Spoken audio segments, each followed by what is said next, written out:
Olá, eu sou Daniel Duque e a gente vai dar continuidade ao nosso curso de desigualdade numa aula seguinte, a da curva de Lawrence.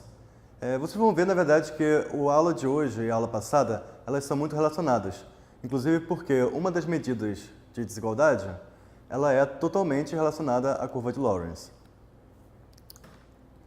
Bom, vamos falar hoje de medidas de desigualdade. Há diversas maneiras de você medir quão desigual ou igual é uma sociedade, um país, etc.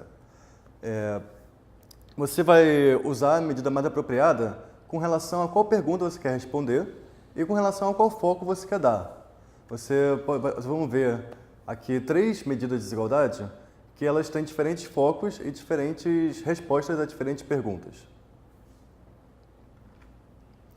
A gente vai começar pelo índice de Gini, porque esse talvez, na verdade, é uma das medidas mais utilizadas pelos pesquisadores quando o assunto é desigualdade.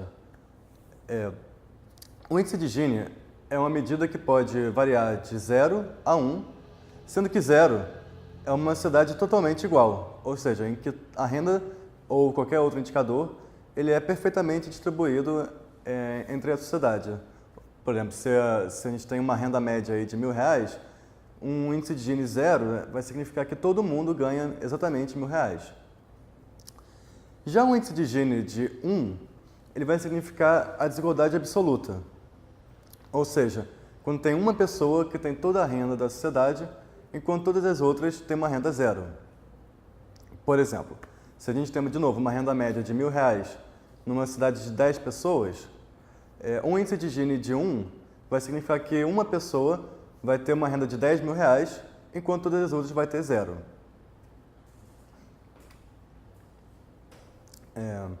A rigor, o índice de Gini ele significa a diferença esperada entre a renda de 2 pessoas selecionadas aleatoriamente em relação à renda média. Pode parecer difícil, mas com exemplo vai ficar mais fácil. Vamos lá. Imagina que a gente tem um índice de Gini de 0,6. Isso vai significar que, numa sociedade com uma renda média de R$1.000, se a gente seleciona aleatoriamente 2 pessoas, a diferença de renda entre elas vai ser 60% de R$1.000, ou seja, R$600. É isso que especificamente significa o índice de Gini. Agora, a construção do índice de Gini, como eu já antecipei, ela depende basicamente da curva de Lawrence. Ela é totalmente relacionada à curva de Lawrence. Ela vai ser a relação entre a linha de igualdade perfeita, que vocês viram na aula passada, e a curva de Lawrence da sociedade em questão. Isso vai ficar mais claro agora que eu vou mostrar um gráfico. Bom, aqui a gente tem então o gráfico da curva de Lawrence de uma sociedade qualquer. E aqui a gente tem a linha de igualdade perfeita. O índice de Gini ele vai ser, na verdade, essa área aqui, que é a diferença entre a linha de igualdade perfeita e a curva de Lawrence da sociedade, multiplicada por 2. Então, por exemplo, se a gente tem uma igualdade perfeita, a linha de igualdade perfeita vai ser igual à curva de Lawrence da sociedade, de modo que a diferença entre uma e outra vai ser 0, que é, como a gente falou, a medida de Gini de igualdade perfeita. Agora, se a desigualdade for total, a gente vai lembrar da aula passada e lembrar que a curva de Lawrence ela vai ser esse triângulo retângulo todo aqui. Esse triângulo retângulo todo aqui, quando você tem um aqui e um aqui, ele vai dar uma área de 0,5. 0,5 multiplicado por 2 vai dar 1, que é justamente quando o Gini significa que é uma desigualdade totalmente desigual. Agora a gente vai para o índice de Tail. O índice de Tail ele tem uma diferença com o Gini porque ele dá um peso igual a toda a distribuição de renda de um país ou de uma sociedade. O Gini, diferentemente, ele dá maior peso para a mediana, para as desigualdades em torno da mediana. Ou seja, se a gente tem uma sociedade em que a distribuição em torno da mediana mexeu muito, mas nos extremos menos, o índice de Gini vai dar uma queda de desigualdade maior, enquanto o índice de Tail vai dar uma desigualdade mais ou menos menor. Diferentemente também do índice de Gini, O índice de Tail varia de 0 até infinito. Ele não tem um limite para o qual ele pode ter de valor. Mas também, quanto maior esse valor, mais igual ele é. A principal vantagem do índice de Tail, e o motivo pelo qual ele é usado na maioria das vezes, é que ele pode ser decomposto em dois tipos de desigualdade. A desigualdade entre os grupos e a desigualdade dentro dos grupos. O que isso quer dizer?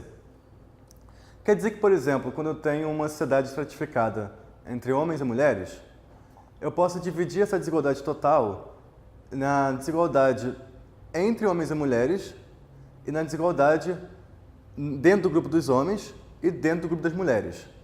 Essa é a maior vantagem do índice de Tail e a razão pela qual ele é utilizado na maioria das vezes. Por fim, a gente tem a relação 90-10. Essa é a medida mais fácil de ser construída, de ser medida, digamos assim. Ela é basicamente a relação entre a renda dos 10% mais ricos de uma sociedade e a renda dos 10% mais pobres dessa mesma sociedade. Essa medida ela também é de fácil interpretação. Ela vai significar quão mais ricos são os 10% mais ricos dos 10% mais pobres. É por isso que, na verdade, muitos pesquisadores preferem essa medida porque ela tem fácil interpretação. Um deles, que você deve conhecer, é o Thomas Piketty, que escreveu o livro mundialmente famoso do Capital no século XXI. Aqui a gente tem alguns índices de desigualdade no Brasil em 2015. O índice de Gini do Brasil, nesse ano, segundo a PNAD, que é uma pesquisa que é feita anualmente no Brasil, ou era feita, que acabou em 2015, o índice foi de 0,52. Isso significa que, imaginando que o Brasil tem uma renda média de R$1.000, o que é mais ou menos por aí mesmo, se a gente pegar duas pessoas aleatoriamente, a diferença entre elas vai ser de R$520. Bom, o índice de Tail no Brasil ele é de 1,15. Numa próxima aula, no módulo 2, a gente vai decompor essa desigualdade e a gente vai ver quanto ela é atribuída à diferença de renda entre brancos e negros, homens e mulheres, habitantes da zona rural e da zona urbana. Já a relação 90-10, ela é 10,78 no Brasil. Vamos tentar interpretar, como eu falei na slide passado? Isso significa que a renda dos 10% mais ricos do Brasil ela é 10,78 a renda dos mais pobres no Brasil. Ou seja, ela é 9,78 maior, ou 978% maior. Isso significa que se a renda dos mais pobres for, por exemplo, R$100, a renda dos mais ricos vai ser R$1.078, média. O interessante da gente ter uma medida de desigualdade, então, é que a gente pode comparar diferentes países em termos de desigualdade, né? Foi o que a gente falou ali na aula passada. Por exemplo, se a gente pega aqui um ranking dos maiores índices de Gini e dos menores índices de Gini do mundo, a gente vai ver alguns padrões aqui que vão ter explicações históricas e sociais. Por exemplo, a gente tem aqui os 10 países mais desiguais do mundo. Em primeiro lugar, a gente tem aqui a Zâmbia, em quinto a Ruanda, que são da África. Já em segundo, terceiro, quarto, sexto, sétimo, oitavo, nono e décimo, a gente tem todos os países da América Latina. O Brasil aqui em segundo lugar. Não estranhem que aqui o valor do Gini está em 513, quando no outro slide ele deu um pouquinho diferente. Isso é porque o Banco Mundial ele compatibiliza as rendas de diferentes países e isso dá uma pequena diferença entre o que a gente pega da nossa pesquisa da pesquisa deles. Mas enfim, como a gente pode ver aqui, a gente tem América Latina e África entre os países mais desiguais do mundo. Não à toa. Já aqui, nos 10 países menos desiguais do mundo, a gente também tem dois padrões. A gente tem aqui Finlândia, Noruega e Islândia, ocupando aí esses lugares entre os 10 países menos desiguais. E, além deles, a gente tem Belarus, Kosovo, Cazaquistão, República Eslovaca, República Tcheca, Eslovênia e Ucrânia, entre também os países menos desiguais. Esses países são todos ex-União Soviética, ou seja, que tiveram um longo histórico aí de uma sociedade fortemente igual, mas que, como vocês devem perceber, elas têm um nível de renda também muito diferente da Islândia, ou da Noruega, ou da Finlândia. Ou seja, a desigualdade aqui ela vai realmente dizer o quão desigual é uma sociedade ou outra, mas vai falar pouco sobre o nível de renda dessas sociedades. Para isso, a gente precisaria ver justamente a renda média ou PIB per capita. Bom, é isso, gente. Muito obrigado.